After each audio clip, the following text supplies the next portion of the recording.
Everybody. Actually, good afternoon, everybody, and welcome to another episode of Living Lives. Today is National Peace Day, and it's sandwiched between a full moon last night and the autumnal equinox right now. But today, what we're going to concentrate on is we're going to concentrate on some communication. And I have a communication expert with us. And if you're wondering what's in my diffuser this morning, I have spearmint in the diffuser because spearmint is the oil of confident speech. So today we have Paul Steinmetz with us. He's a writer and editor. He's a special assistant to the president of Western Connecticut State University, where he is also responsible for public relations, governmental affairs, and community outreach. He is the founder of Writing Associates, providing publicity and writing services for businesses, organizations, and individuals. Previously, Paul was the editor of the News-Times, a daily newspaper in Danbury, Connecticut. So welcome, Paul, to the show. Thanks, Wayne. Thank you, Wayne. It's great to be here. I admire what you do with your business and your podcast, so I am happy to join you here. Great. So how did you get to be where you are today? Tell us a little bit about your story. Good. I was born in Northern California.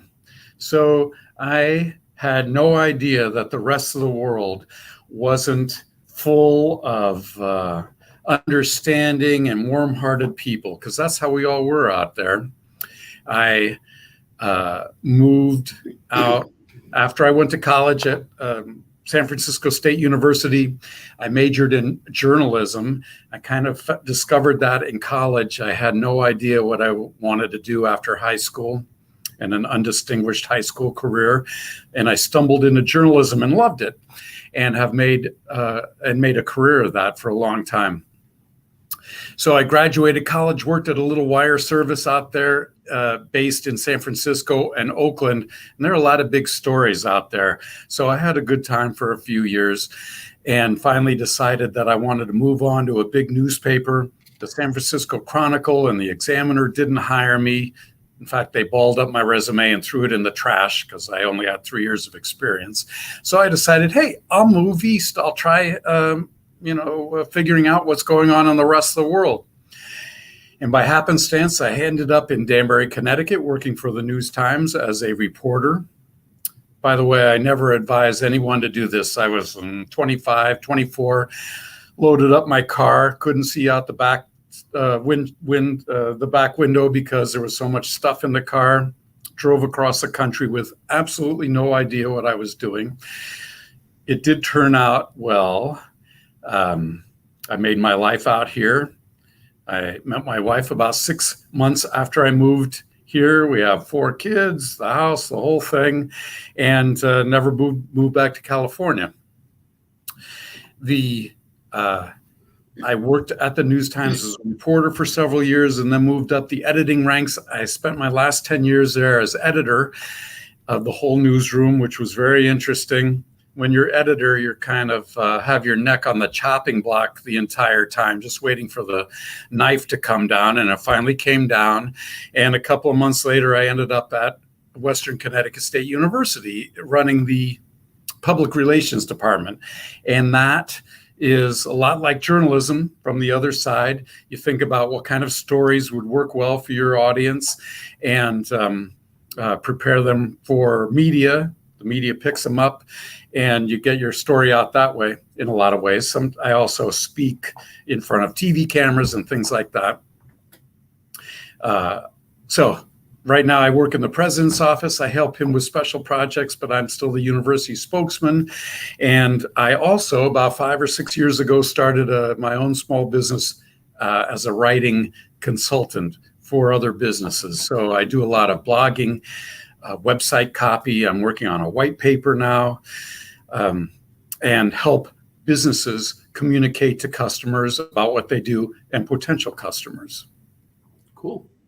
I noticed on your website, one of the things that you talked about when being the front-facing person is you had your to-do list. And I think this to-do list is really good for all of us, really, when we're looking at communications, and you had be the calm one, express empathy, remember you are part of a team and you have to work with others in your organizations, even if they are being unreasonable. Nothing goes as planned. Think beforehand about what media will ask. Respond only to what is asked. Don't blab. And don't answer questions you don't know or that are not in your scope of expertise. I think those things can be very good for anybody, really, when you're communicating. Mm-hmm. That list was for people who are responding to a crisis and they're the face of the organization, whether it's a one-person operation or something like Westcon. You do have to stay calm, and that helps in every situation, as you say. I learned from newspapers, working in newspapers, what they want, how they go, and I went about asking questions and digging for information, and anything was fair game. So that's where don't answer questions you don't know the answers to comes in, and don't give information that they don't ask. When I was a reporter, I used to think that my sources, people like I am now, should just pick up the phone anytime they have a story and let me know. Bad stuff, good stuff. But since I'm on the other side, I realize that isn't true. I don't have to talk about that bad stuff until I'm called. And then I present it in the way that is best for my institution, without lying, without sugarcoating or anything like that. That's not what I think PR is. I think PR is communicating clearly and honestly, about what you do. But if nobody asks me about it, I'm not going to tell them. It's the same with all kinds of communication, though. Yeah, and a lot of personal communication that way too. Yes. Sometimes I wish people didn't share what they share on things like social media. Sometimes because it's not needed. That's exactly right. I'm going to switch gears here a little bit. One of the other articles on your website kind of reminded me of, and just so everybody knows, Paul does help me with some of my business writing. And I think this was actually referenced in one of the blogs you helped me with, and it was a blog you wrote on your website a couple of years ago about forest bathing, which doTERRA has come up with a couple of oils that are very good to simulate forest bathing, a Midnight Forest and Northern Escape.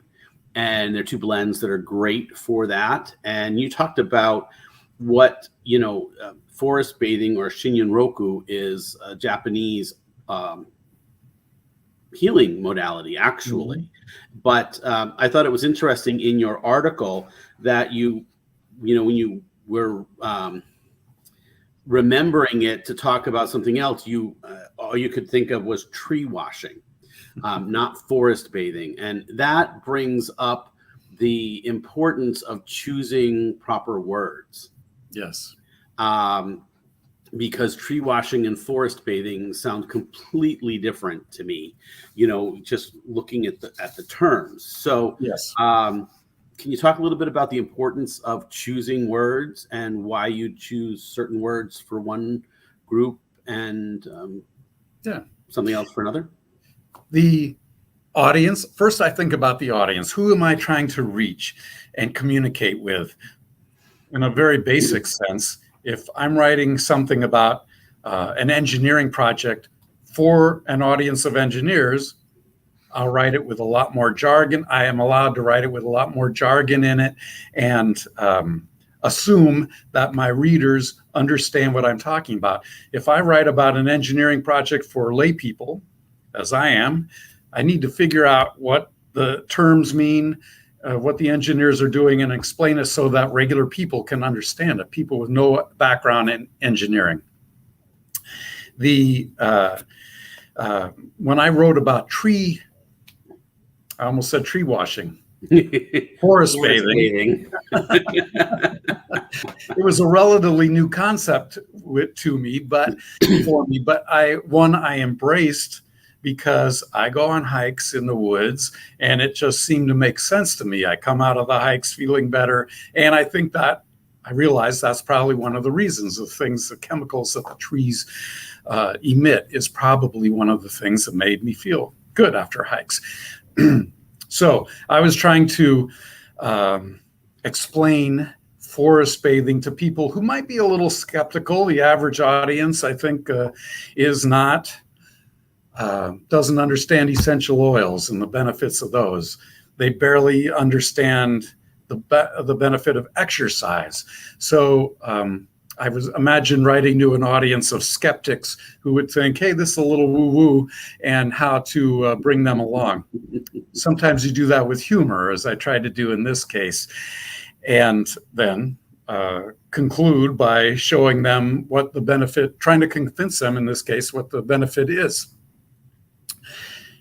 So I work on my audience first, and then I choose the words. That's the second thing I spend probably the most time on. I have a concept of what I want to do. I might outline the idea a little bit in my head or on paper. I've been writing for 40 years, so I can do it in my head most of the time. Most people should do it on paper. And then you determine the words that will convey your ideas most successfully. And too many times people don't think about those words. They don't go back and try a few different words. They don't read their sentences out loud to make sure they make sense. It's very important, if you're really trying to communicate with the people who are reading whatever your article is, to do everything you can to make it easy for them to understand. And you mentioned reading out loud. That is, I found, we've talked about that before in other groups, and I found that it's very helpful when I'm writing something to actually read it out loud, because then you hear it in a different way than what your mind is, what your mind's projecting. And also you can, when you write something, if there's a grammatical error or something in it, you don't see that because your mind fixes it because it knows what you want to say. But when you read it, you wait, that doesn't work. That doesn't make sense. And you can fix it before it goes out, before it gets published, and not have to do a retraction or a correction. And because for me, there's nothing worse than getting an email from somebody full of mistakes, and then a couple minutes later getting, oops, I goofed, because that doesn't show that you took the time to, think through or look through what you've done. And I know you talk about, the 3 readings of something at different times. Mm-hmm. You mentioned that before in other groups we've been in. Yep. Everything you say is correct. And I do remind myself to proofread everything I write 3 times. I triple check phone numbers and spellings of names, facts that I've looked up. I go back to the source and look it up again to make sure I got it right. When I only do it twice, especially as a reporter, news writer, I would make mistakes and I'd make a rash of them over a week or a month, and I would return to triple proofreading, and I'd stop making those mistakes. I'm not quite sure why it works. You'd think 2 times would be enough. The other thing about reading out loud is that sometimes you write something and then you say it in your mind with a certain inflection. When you read it out loud, you realize that what you wrote does not capture that inflection. So you rewrite it so that, again, it's completely understandable. The other thing you got to really be careful about these days, which wasn't so prevalent, a few years ago, is we're doing a lot of quick communications on our cell phones, and there's that damn autocorrect. That's right. And, you might, as you're typing, you're watching yourself type the exact word you want. You go on to the next word and it's auto-corrected it to something else because it didn't think that's what you wanted to say. Then you immediately hit send and off it goes. And then you have to put, well, what I really meant by this word was this word, and also, even if you're just, and it's just kind of a funny example is if, Facebook tells you it's your friend's birthday and you say happy birthday, and they spell their name with an AE and you spelled it with an EA, and you spelled it with an AE, but autocorrect thinks you spelled it wrong and made it in the other way around. And then it's like, well, God, the guy doesn't even know my name, and it's right there on the top of the screen. It's not even like hard to figure out what it is. Or is it Michelle with one L, or is it Michelle with two L's? Yep. It's right there on the screen. And, if you don't put the right one in, that doesn't look good for you, Absolutely. I don't communicate in writing too often on my phone, partly because of that. It's not the easiest place to communicate in writing, even now, even though phones are very good. But partly it's because of the space and autocorrect, et cetera. I do it when we need to send out an emergency notice on campus about a power outage or something like that. I do it on my phone to a special program. And I have to be very careful to get it right, especially during an emergency. And an emergency is when you're most likely to make a mistake because you're trying to rush. Some emergencies you have to be faster than others. So it is fraught with issues. And it goes even back professional writers have. It goes back to that proofread. Before you hit the send, at least just read it once to see if the autocorrect stuff had. I always read it at least once. Sometimes in an emergency, your people are chattering at you behind your back to get the message out. So there is pressure. Yeah. So, one of your other blogs was you had talked about writing. You can write for women because you grew up with three sisters and a mom. So, and a lot of men have trouble communicating with women sometimes. So, any thoughts about how you go about communicating so you can reach women besides, different than men? Yeah. And this is my own theory about what I do and why I think I'm good at it. And but I do believe that growing up with four women, I had a dad too, but he was kind of, dealing with it like as I was. But when you grow up in a family, majority women, it's not something you're learning consciously. It's just the world. So you learn how to do that. And I'm not saying anything in a negative or pejorative way. I think I am proud of my ability to communicate with women when other men sometimes can't. Other men can't. Not all men, but some men can't. Some dispute this theory that there's a way to communicate with women versus men, but I do think that there is a difference. And luckily, so my writing style most of the time is what I naturally try to do is it happens to be a good way to communicate with women. I'm pretty gentle most of the time in my writing style, although I can blow up if I need to. And I use humor, kind of gentle humor most of the time. And I'm a natural explainer, and when I'm not writing, I happen to be a good listener, and so I think I suspect I kind of project that through my writing, but it also gives me ideas and ways to write, language skills, I think, that I employ in my writing that I believe translates. Women read and say, and they get it. I communicate with them a little more directly than sometimes than I do with men, especially when I'm talking about issues of emotions and family and things like that.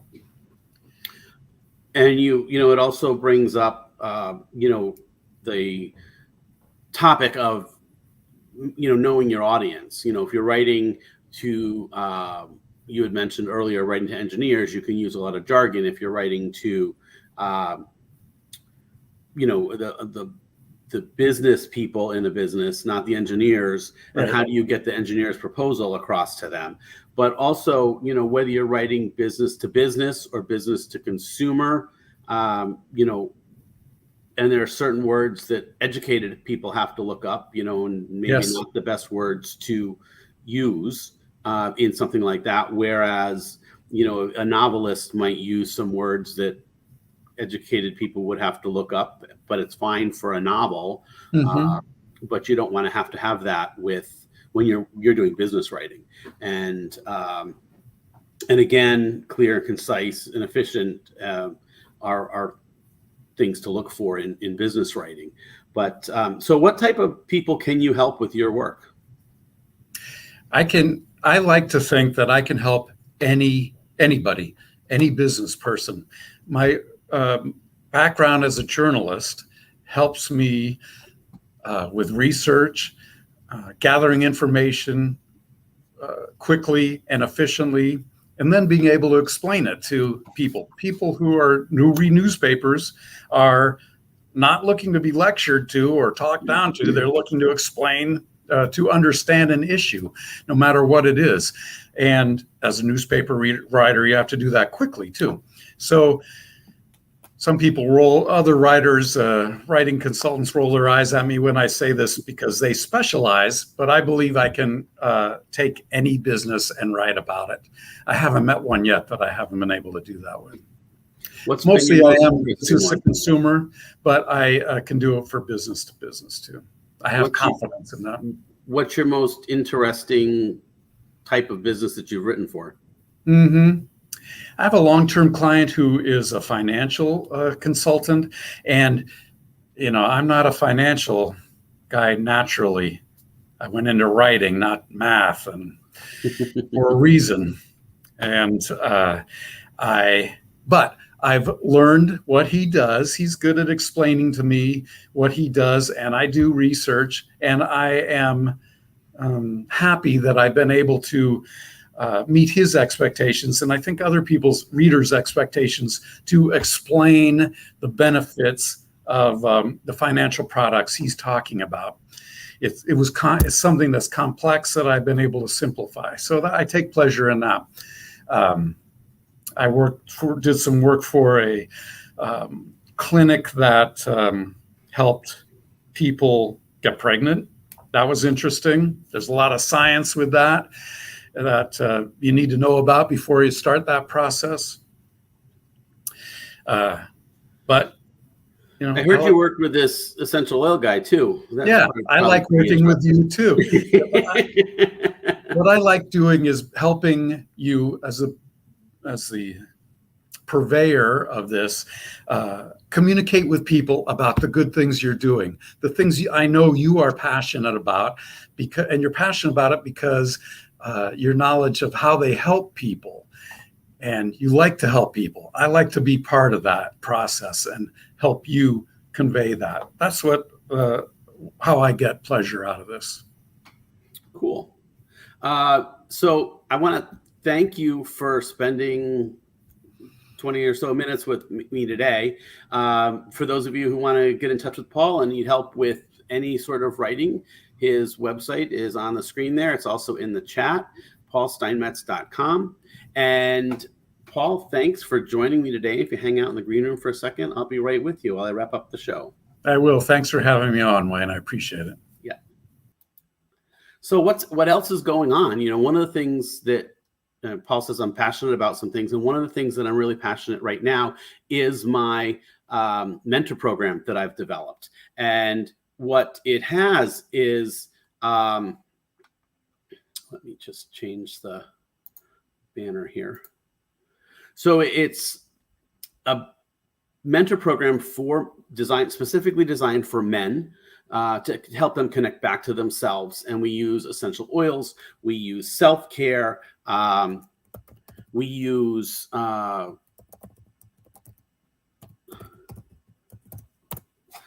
I'm just putting it in the on the screen there to learn more about it. So it's a great way of, it's a month-long program. You get a whole essential oil kit with it, as well as 5 hour-long sessions over the course of a month and daily emails. So it's a great way. We look at all sorts of different things, from boosting immunity, sleep, helping with sleep, stress reduction, partner massage, all sorts of different things. Check out, WayneLease.com/renewal for information on it. The program's starting on October 3rd. So it'd be really good to sign up now, because that way you can get the essential oils needed for the program before October 3rd start.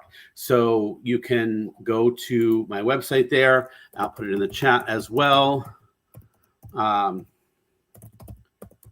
It starts with a 15-minute consultation where we'll get everything ordered for you, and then the program begins on Sunday night, October 3rd. So thanks for joining me today. And if you like what you've seen, or you'd like to hear about other things coming up, like my Facebook page or my feed on YouTube. And as always, I encourage you all to go out, make a connection, and live your best lives. Thanks for joining me, and I'll see you next week.